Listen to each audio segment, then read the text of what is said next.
Hello there guys and welcome, it is Niran here, and today it is time for the long-awaited, at least in my opinion, return of videos in general on this channel, and of course FIFA 17 Hull City Career Mode. Today we are back with another 3 games of this series. Exams are over, finally. I can actually get back to recording some things on this channel and it feels good.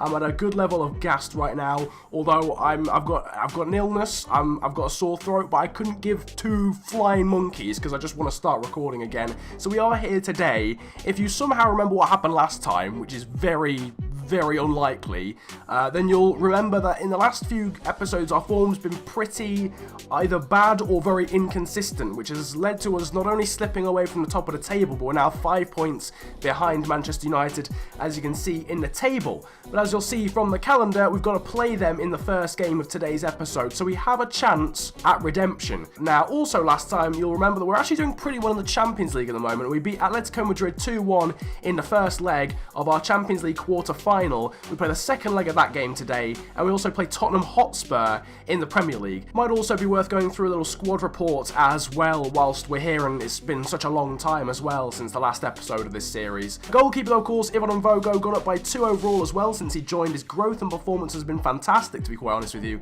and he's up at 80 overall already. Linus Wahlqvist, the man who came from nothing, the Swedish Icelands that was Norrköping, and now he's a fantastic right back. 78 got up by 3, he's 21. Kenneth Omaruo, who we signed from Chelsea in January, I do believe, he's 79, gone up by 1 at centre back. Michael Keane, the ever-present stalwart at the back, 78 gone up by 2. Andrew Robertson, 79 up by 2 there, the left back. Ebenezer Afori, who's just signed for a German team in real life, clearly they watched this series apparently, he's 78, gone up by 3 after some great performances this season. And Didi, who's just signed for Leicester, I think this is the first time I've recorded since that actually happened, 79 gone up by 2. Vincent Kozielo, the main man and back from injury, he's 84, gone up by 2. Snodgrass, 74, gone up by 1, doesn't even play for Hull in real life, and Hull fans may not even enjoy me using him, so we'll have to see how that develops. Sardar Azmoun, 80, gone up by 2. Stefaniak, 77, gone up by 2.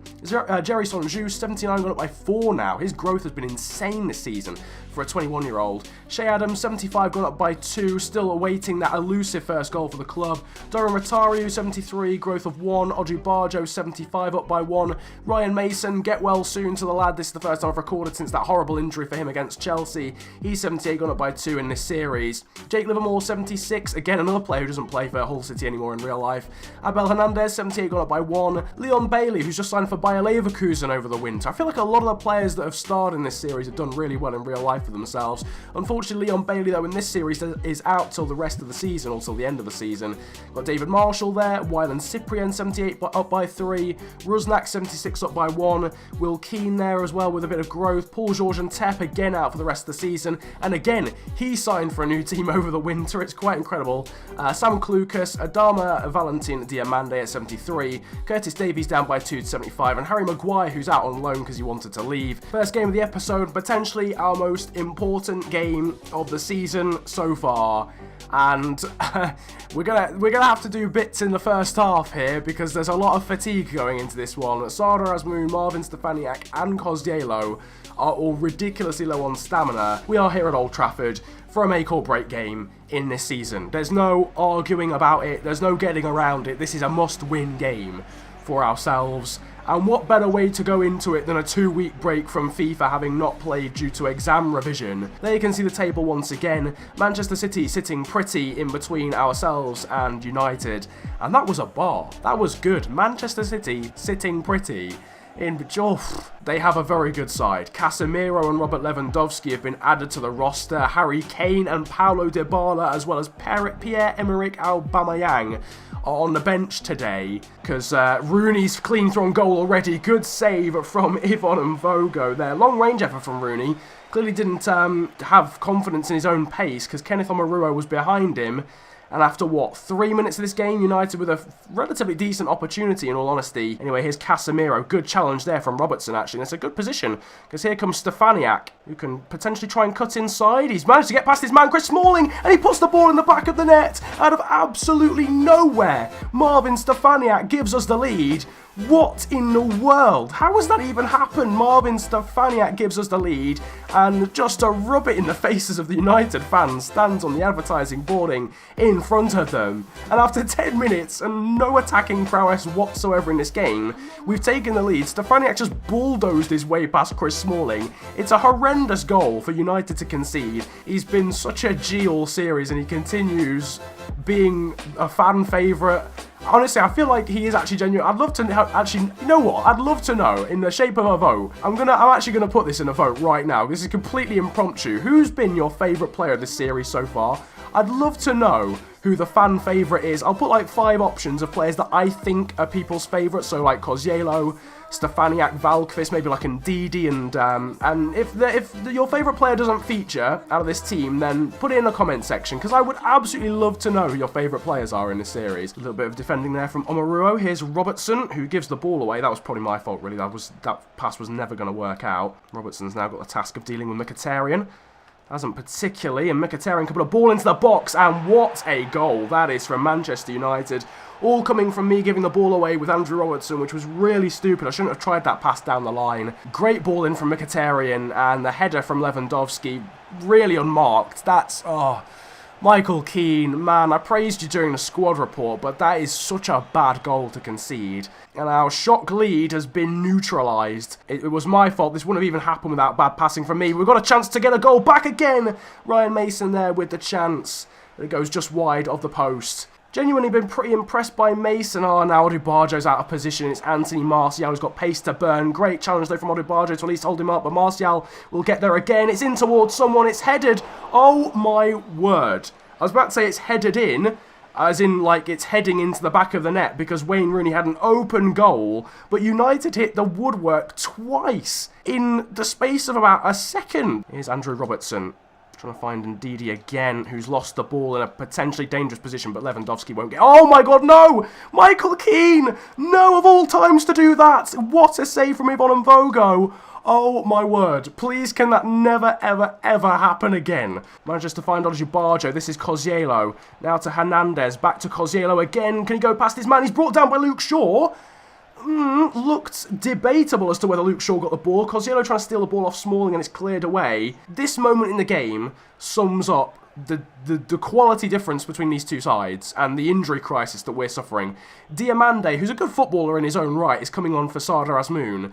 Meanwhile, United are bringing on Paul Pogba for Wayne Rooney off the bench. It's Hernandez. Now to Fraser. Man over. It's Adama. Diamande! It's a great save from De Gea. And Bailey can clear again. Rotario. It's back to him again. We're playing it pretty well, actually. It's now to Ryan Mason. Ball into the box towards Hernandez. It's into the back of the net. Abel Hernandez has done potentially an absolute madness. This could be the most important goal we score all season with 3 minutes of the game to go. Ryan Mason finds some space, puts a ball to the back stick, and Hernandez puts it in.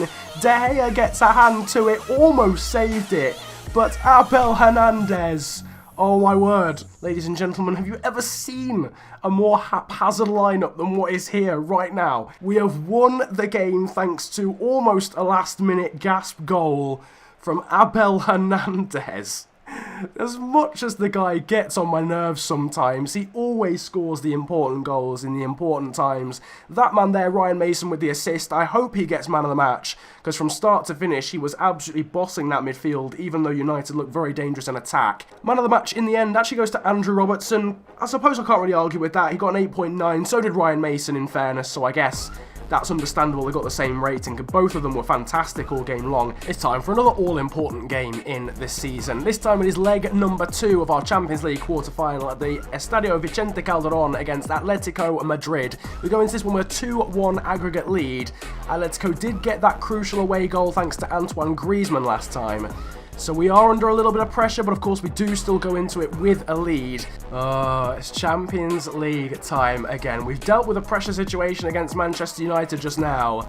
Can we deal with another one against Atletico Madrid and simply really holding on to a lead? That is, in essence, what we've got to do in this game. We struggled to do that against Bayern Munich. As I said in the Bayern Munich game, we're not going to go into this game just setting up our stall, 11 men behind the ball from the get-go, because defending isn't my strong point on this game anyway. Attacking is my strong point. So you might as well just play our normal game, try and get the odd goal. If we get a goal, then it's very difficult for Atletico Madrid to win this one.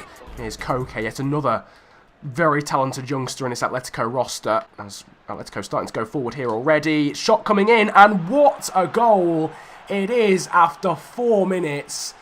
Oh, the defending could have been better from myself. At the end of the day, they always teach you to try and get someone to shoot from distance, and if they score, then they've done a mantle, and that is exactly what Kevin Gamero has done.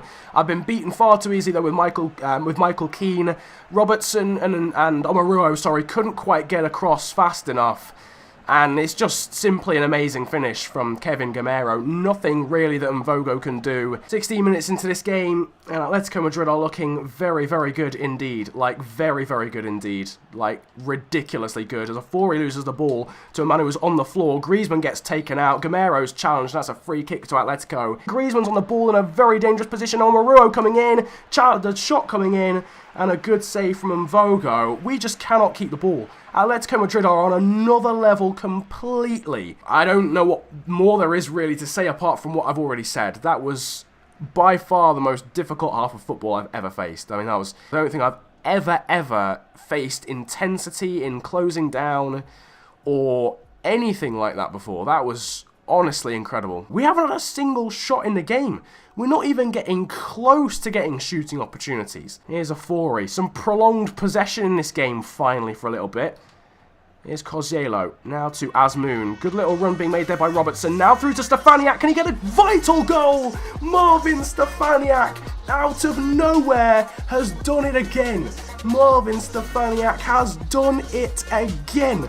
We don't deserve this whatsoever, but I will take it still. Azmoun to Robertson out of nowhere. Stefaniak is there to calmly slot the ball past Moya in between the Atletico Madrid sticks, and we are back in this tie well and truly. Suddenly, Atletico Madrid need 2 goals to win on the night and need 1 goal to send it through to extra time. We're back in a good position, ladies and gentlemen, and Marvin Stefaniak has provided it once again. Here's Abel Hernandez, now to Valkvist, to Ndidi. What a ball through towards Kozielo, that was almost eye of the needle. Incredible assist from Ndidi. Good pressurising there from Afori, trying to get the ball off Raja Nainggolan, but can't quite. Ball through there towards Griezmann, good save from Mvogo, can we get it away? I think it's gone out for a corner. Yes, it has. Thankfully, no Atletico Madrid player could get there on the rebound. But the space really just opened up for Griezmann. Good ball through, but great save from Mvogo, and that could have gone anywhere. Omaruo trying to get through. What on earth has happened there? Keane gets out of the way. The shot comes in. And Antoine Griezmann forces yet another save out of Yvonne Mvogo. Cyprien and Shea Adams are on. Although Kozielo and Azmoun are our main men, I realise that's a massive risk to take at this point in the game, but they're not going to make it to the end of the game, let alone if this goes to extra time, which hopefully it won't. It's out wide here to Godin, of all people, on the right-hand side. Interesting bit of defending there. It's into the box. Oh, my word. Again, Mvogo saves us. Fernando Torres is on the pitch now. Atletico are starting to chuck players forward, left, right and centre now. And there's gaps becoming open. Linus Valkvist has got a bit of space to do some bits here, can he? Linus Valkvist, he's got Shea Adams in the centre. Time for a first goal. It is. Shea Adams puts the tie beyond any sort of doubt with his first goal for the club. Finally it has happened. Shea Adams, since signing from Birmingham City, has not scored for the club.